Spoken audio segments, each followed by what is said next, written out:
नमस्कार स्वागत करुच्चे आज मुख्य गुरुत्वपूर्ण खबर को आपण मानकु दर्शक बंधु एबे आमर हस्तगत होइतिबा सद्यतम सूचना रही बात्या संपर्कित बा लघुचाप संपर्कित।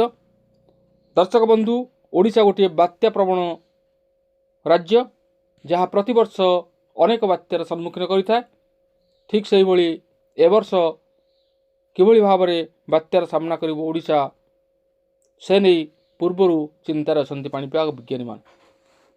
तेबे एबे जो आग को आसुची बंगोपसागर रे जो लघुचापटी सृष्टि होवार संभावना रही तापर समस्त तीक्ष्ण दृष्टि रही।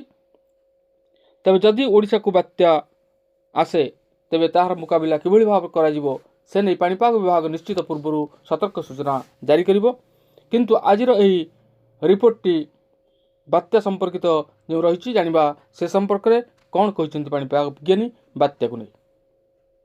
तेबे आपण माने भिडियो को प्रथम शेष पर्यंत देखिए। जब भिडियो भल लगे तेज पाखे लाल बटन दबाई निश्चित सब्सक्राइब करेंगे। पाखे आसुवा बेल आइकन बजाइदेवे और ऊपर आसुवा ऑल नोटिफिकेशन क्लिक करके भूलें जहाँफल एभली भिडियो सर्वप्रथम आपण मान निकट में पहुँच पार।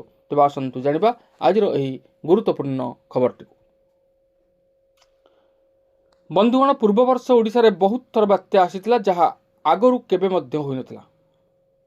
पुणी ओडिशा को बात्यार भय मार्च रे आसुची बात्या उपकूल होई पारे गतिपथरे परिवर्तन बंगोपसागर रे सृष्टि होउची घूर्णिबलय 24 घंटे भारत महासागर एवं दक्षिण बंगोपसागर रे एक लघुचाप सृष्टि हेबो बोली भारतीय पाणीपाग विभाग पूर्वानुमान करिछि।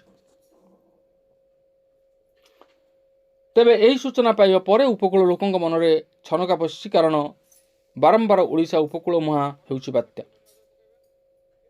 थरे बात्या आसिले ओडिशा रे केते क्षति हेउछि ताहा समस्ते जानନ୍ତି। गुरुत्वपूर्ण कथा हला आसंता 22 तारिख रे घूर्णिबलय बात्यार रूप नेबो बोली पाणीपाग विज्ञानी माने आकलन करिसेंति। उत्तर पश्चिम रे गति करिबा सह ओडिशा उपकूल ठारू 200 किलोमीटर दूर रे एहा गतिपथ परिवर्तन करिवो। केउंटी गतिपथ परिवर्तन करिवो से नहीं वर्तमान सुधा कौनसी निर्दिष्ट सूचना मिली ना।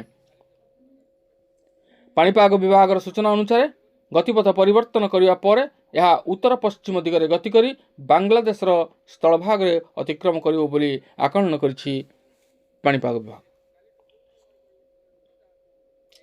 यार प्रभाव रे उपकूल ओडिशा रे पाग मेघुआ रहिबा सह स्थाने स्थाने स्वल्परु मध्यम धरणर वर्षा होई पारे किंतु ग्रीष्मर प्रभाव जारी रहिबो। तेबे वर्तमान सुधा पाणीपाग बात्या हेबो बोली कौनसी स्पष्ट सूचना देई नथिबा बेले सोशल मीडिया रे बात्या को नहीं बेस चर्चा आरंभ हो जाइछि। किंतु बात्या केउंठी हेबो केबे हेबो ताहार प्रभाव केते रहिबो से नहीं पाणीपाग विभाग पक्षरु कौनसी निर्दिष्ट सूचना ए पर्यंत दिया जाय नाही। किंतु बात्यार ना सुनले आमे निश्चित भयभीत हेबा।